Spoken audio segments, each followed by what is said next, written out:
Hi everyone, today's video is about the refractive medias of the eye. In order to understand the behavior of the light rays on their way to the retina and to know the mechanism of formation of an image there, it is necessary to study the various elements in their path. The structures of refractive media or the elements in this path are shown in this picture. The first refractive media or the refractive surface being the cornea, the aqueous humor, the crystalline lens, and finally the vitreous humor. These four constitutes the refractive medias of the eye. Let us discuss one by one now. The cornea represents the strongest part of the refractive power of the eye, providing about 80% of the power of total refractive system. The refractive index of the cornea is about 1.376 and the rays of light from the cornea enters into the watery fluid known as the aqueous humor. This aqueous humor is a liquid or a watery fluid which fills the anterior chamber of the eyeball, and the refractive index of this aqueous humor is about 1.336. The next refractive media or the refractive element of the eyeball is the lens, the crystalline lens, which is 9 mm in its diameter and 4 mm in its thickness. The crystalline lens provides 20% of total refractive power of the eye, and this lens is like a tiny transparent onion with some 22,000 fine layers. The refractive index ranges from about 1.406 at the center, and at the periphery it is 1.386, and on an average being 1.39. The total crystalline lens refractive index is on an average it is 1.39. This crystalline lens is a pliable structure, means it's a flexible structure which changes its shape to accomplish the accommodation for close work, for close focusing. The next refractive surface or the next refractive element is the vitreous humor, which fills the large chamber of the eyeball. It is filled with a gelatinous vitreous humor which has a refractive index of 1.337. The refractive index of both the interior fluids, that is the aqueous humor and the vitreous humor, are very close to that of the water, which equals to 1.333. The water's refractive index is 1.333. Yes, we saw there are four elements in refractive media of the eyeball.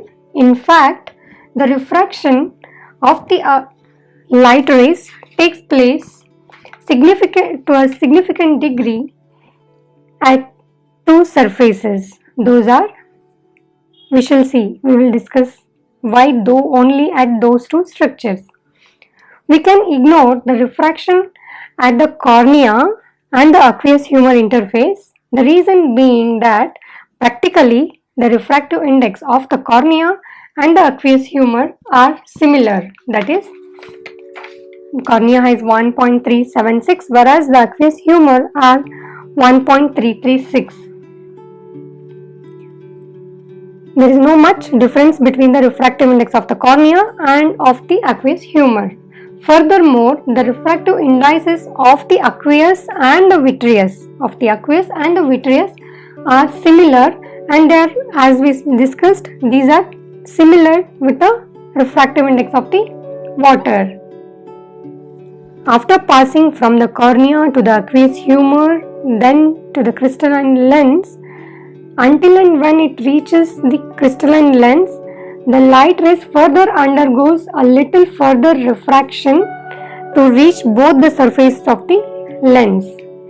Refraction by the eye therefore effectively takes place at two surfaces, that is the anterior corneal surface and the anterior lens surface. We can ignore the diffraction at cornea and aqueous interface as there is no much difference between the refractive indices of cornea and the aqueous humor, and then we can even ignore the refraction caused by the aqueous humor and that of the vitreous, which are more similar with the refractive index of the water. Then major consideration with respect to the refraction is at the air and cornea interface. Why? Because the refractive index of the air is 1, whereas the refractive index at the center of the cornea it is 1.376. Hence the major part of the refraction is at cornea air interface. Next, speaking about the lens's refractive properties, the refractive index of the lens substance is significantly higher than that of the aqueous and that of the vitreous humor.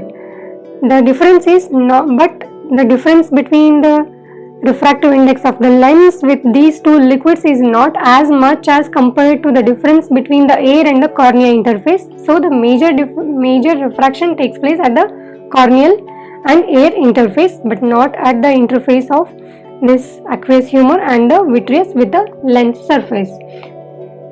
The optical power of the cornea hence is approximately 40 to 45 diopters, which is twice over the lens's refractive power, which is approximately 20 diopters.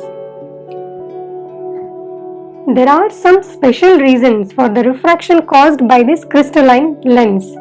See, both the corneal surface and the lens will converge. We will see that in this picture.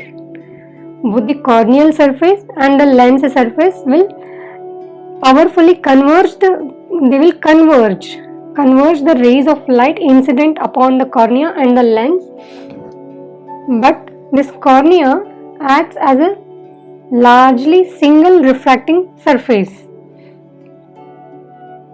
whereas the refractive properties of the lens are complicated by the fact that lens is not a homogeneous substance.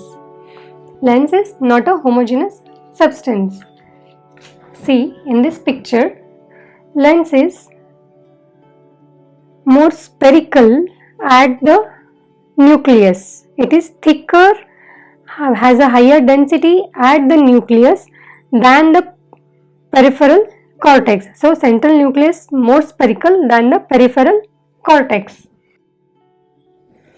So, the total refractive index of the substance of the lens near the periphery,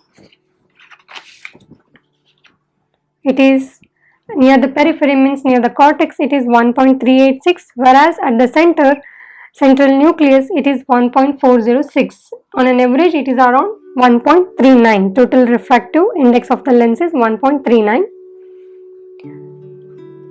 Other than the ability of the lens to converge the rays of light onto the retina, greater refractive strength of this nucleus at the central nucleus of the lens has a biological importance, that it's a structure, the structure of this central nucleus reduces the amount of scattered light aberrations.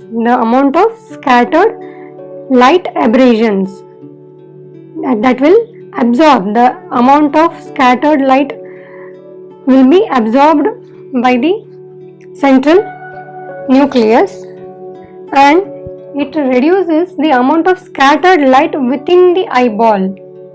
Hence, it has got biological importance apart from just being a refractive media.